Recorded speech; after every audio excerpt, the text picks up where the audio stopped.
दुकान में तो आते हैं नेटवर्क, लेकिन गांव में जाते हैं तो गांव में नेटवर्क नहीं आते हैं। आती समस्या? या कुछ दूर जाने के बाद सर जी घर में आते हैं लेकिन रजाई के अंदर नहीं आते, ये भी एक समस्या होती है। कॉल लगाते ही नेटवर्क गायब, या कई बार सर्च का सिंबल लग जाता है। ऐसा देखो, क्या आप भी मोबाइल रिपेयरिंग सीखना चाहते हैं बिना टाइम बर्बाद किए? सिर्फ 45 दिनों में बने एक्सपर्ट।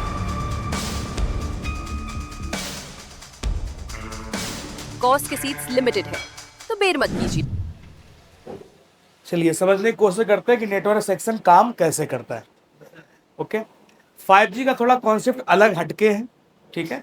टेस्टिंग ऐसे ही रहेगा प्रॉपर, ठीक है, लेकिन कॉन्सेप्ट उसका चेंज है, वो हम आगे समझाएंगे आपको। पहले इसको समझ लीजिए, 2G 3G 4G वाला कॉन्सेप्ट, टेस्टिंग वैसे रहेगी। तो हमारे यहाँ पर जो नेटवर्क की आईसियाँ हैं वो कौन कौन सी हैं? एक हमारी main network IC 2G 3G PA और 4G, और इसके बाद अगर 5G है तो हमारी क्लॉक आईसी। क्या है? Clock IC. और CPU भी है इसमें, आगे समझेंगे। बस ये तीन हमारी मेन है, और इनका रोल क्या है कि अगर क्लॉक आईसी नहीं होगी तो कहाँ से आएगा सिग्नल? पावर आईसी से, समझ जाता है, एक्सो लाइन पे। तो अब यहाँ से शुरुआत करते हैं एंटीना। तो एंटीना लाइन जो होती है, फोन के अंदर दो सेक्शन होते हैं जब दो जगह पे एंटीना लगा होता है। एक होता है मेन एंटीना और एक होता है सब एंटीना। एक को बोलते हैं प्राइमरी सेक्शन, ये वाले जो हम लोग पढ़ेंगे ये प्राइमरी सेक्शन है। एक होता है सेकेंडरी सेक्शन, जिसको डाइवर्सिटी सेक्शन के नाम से भी हम लोग जानते हैं। दो नेटवर्क सेक्शन होते हैं, एक प्राइमरी हो गया और एक डाइवर्सिटी हो गया। तो यहाँ पर PTRX लिखा है, इसका मतलब है प्राइमरी। क्या मतलब है इसका? प्राइमरी TRX, ट्रांसमिट भी करेगा और रिसीव भी करेगा, ये सिग्नल जाएगा भी और सिग्नल आएगा भी। ये हो गया आपका TX और ये हो गया RX, और दोनों हो गया तो PTRX। इनके इस एंटीना लाइन में जो कंपोनेंट्स लगे होते हैं, आपके कॉइल पैरेलल में लगी होती है, कैपेसिटर या रजिस्टर देखने को मिलते हैं। तीन कंपोनेंट मिलेंगे, कैपेसिटर, रजिस्टर और कॉइल। कॉइल यहाँ पर पैरेलल में लगी होती है क्योंकि ग्राउंड से दोनों तरफ बीप करेगी। तो एंटीना लाइन के जितने भी कंपोनेंट हैं, अगर वो ग्राउंड से अगर बीप करेंगे तो वो सही है, आपको उनको तोड़ के नहीं फेंकना है, ये ध्यान रखिए, ठीक है। इसके बाद अगर लो सिग्नल की प्रॉब्लम आती है, किसकी प्रॉब्लम आती है? लो सिग्नल, ध्यान से समझिएगा पहले इसको। अगर लो सिग्नल की प्रॉब्लम है, इसका मतलब वीक सिग्नल नहीं। इसे बोलते हैं कि वो सर जी सिटी में तो दुकान में तो आते हैं नेटवर्क, लेकिन गांव में जाते हैं तो गांव में नेटवर्क नहीं आते हैं। आती समस्या? या कुछ दूर जाने के बाद सर जी घर में आते हैं लेकिन रजाई के अंदर नहीं आते, ये भी एक समस्या होती है। सर्दियों में नहीं होता है, तो वहां पर क्या है, रजाई की बात छोड़ दीजिए। अब से लोग बोलते हैं लो सिग्नल की समस्या, बोलते हैं वीक नेटवर्क, या कई बार सर्च का सिंबल लग जाता है। ऐसा देखो, तो आपको अगर लो सिग्नल की प्रॉब्लम आ रही है तो आपको किसी भी आईसी पे काम करने की जरूरत नहीं है। आप किस पे काम करेंगे? एंटीना, एंटीना के टिप्स, RF केबल लगी होती है, RF cable, RF cable switch, TRX switch, यानी एंटीना लाइन को ही आपको चेक करना है। किसको चेक करना है? एंटीना लाइन को। अगर एंटीना लाइन ओके फिर भी लो सिग्नल की प्रॉब्लम आ रही है तो हम चेक करेंगे RX और TX की लाइन, और इनमें चेक करेंगे बैंड के हिसाब से। किसके हिसाब से? बैंड के हिसाब से। तो अगर लो सिग्नल की प्रॉब्लम है तो किसी भी आईसी पे काम नहीं होगा। किस लाइन पे काम होगा? एंटीना लाइन पे, या फिर RX और TX की लाइनों पर, जिनके बीच में हमारे duplexer, filter, RF switch, LNA और ट्रिप्लेक्सर, ये कंपोनेंट लगे होते हैं, वही चेक होंगे। लो सिग्नल में आईसी पर कोई काम नहीं होगा। बात समझ में आई कि नहीं आई? ओके, ये हो गया एंटीना लाइन का काम, कंपोनेंट इसके बीप करेंगे। इसके बाद कि जितनी भी आईसियां हैं सबको चलने के लिए क्या चाहिए? पावर। क्या चाहिए सभी को? पावर चाहिए, प्राइमरी रिक्वायरमेंट। तो पावर क्या है? 2GPA को पावर कहां से मिलेगा? चार्जिंग आईसी से, VBAT या VPH 4.2। 4GPA को क्या चाहिए? VPH 4.2। आपकी जो RFIC है उसको क्या चाहिए? पावर आईसी से आए, या उसके लिए अलग से APT या QET आईसी लगाई। इसको दो वोल्टेज चाहिए, एक 1.8, एक 1.0 या 1.2 वोल्टेज चाहिए। एक वोल्टेज कब आएगा? सिम लगाने के बाद। 1.8 वोल्ट पहले मिल जाएगा, 1.0 या 1.2 वोल्टेज जो है वो सिम लगा के बाद आएगा। फोन को ऑन करना पड़ेगा, ऑफ पे नहीं आएगा, इसे हम लगा दी ऑफ पे, चेक ऑन करना पड़े, ऑन करके चेक करना पड़ेगा। तो ये हो गई, ये दोनों एलडीओ वोल्टेज है। और एलडीओ नहीं है तो अलग से किसी फोन के अंदर क्या है, पावर आईसी की जगह क्या क्या लगाया जाएगा, एपीटी आईसी, अलग से एपीटी या क्यूईटी आईसी लगा के पावर दिया जाएगा। कहाँ से आएगा, पावर आईसी से या फिर एपीटी या क्यूटी आईसी, ये यहाँ पे आ गया पावर। तो तीनों की रिक्वायरमेंट क्या है, पावर की होगी। इसके बाद दूसरा टेस्टिंग हम किसका करेंगे, प्रोटोकॉल का। कौन से, I2C। तो इसके लिए यहाँ पर क्या है, क्लॉक और डेटा, और यहाँ पर जुड़ गया RFFE डेटा और RFFE clock, radio frequency front end data, radio frequency front end clock.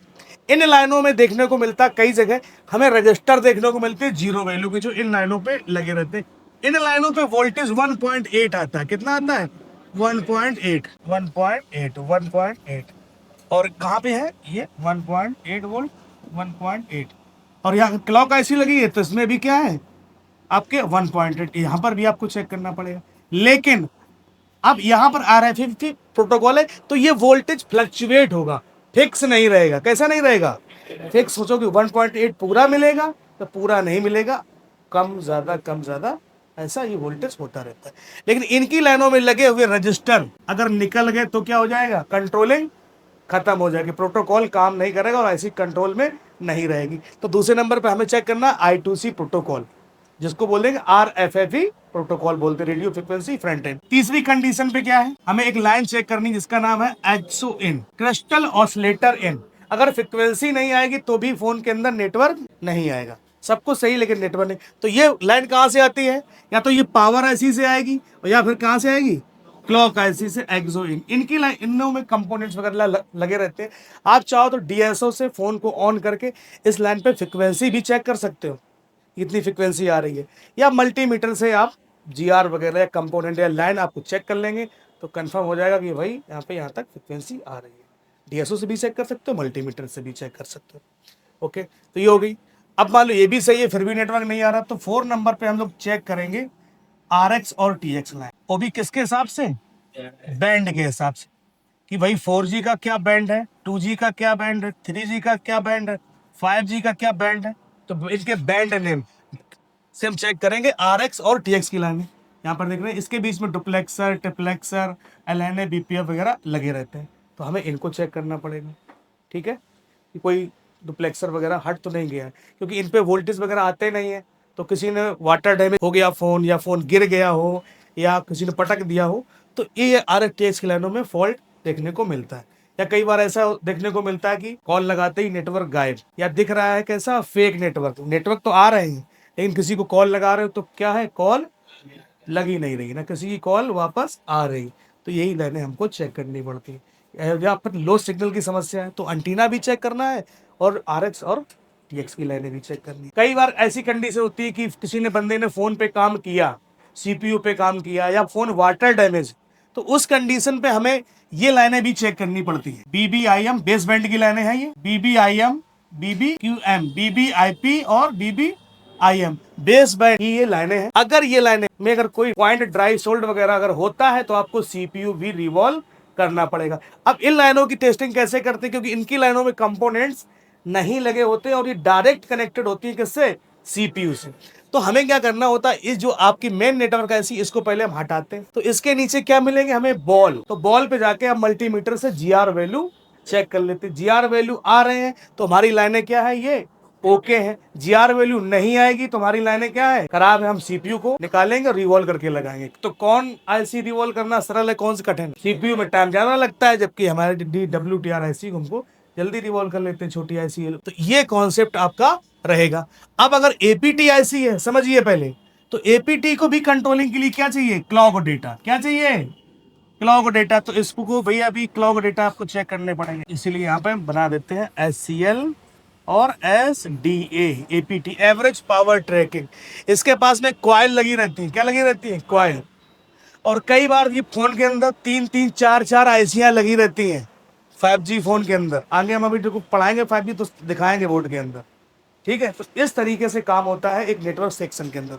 अब मान लीजिए कोई अगर 5G PA है तो उसकी भी टेस्टिंग यही रहेगी, टेस्टिंग नहीं बदलेगी। पहले पावर कंट्रोलिंग एक्सोन तो इस पे आएगा नहीं, RX और TX की लाइन है। PA 6G है तो 6G की भी टेस्टिंग वही रहेगी, पावर प्रोटोकॉल RX और TX की लाइन। बात समझ रहे हैं, लेकिन उसका कॉन्सेप्ट अलग है।